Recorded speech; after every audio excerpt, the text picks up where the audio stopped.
হাজার কষ্ট বুকে চেপে মুখে যাই হেসে। সুখের লাইগা সব ছাড়িয়া হইলাম প্রবাসী, আমার মতন বড্ড একা আসমানের শশী।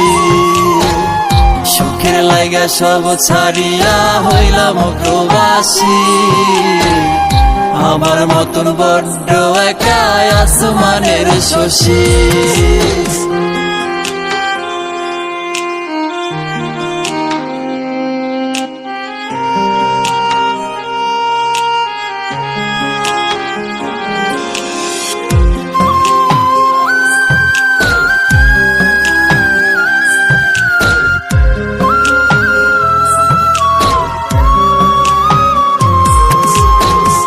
মাঝে মাঝে ফোন করিয়া কান্দে আমার মা।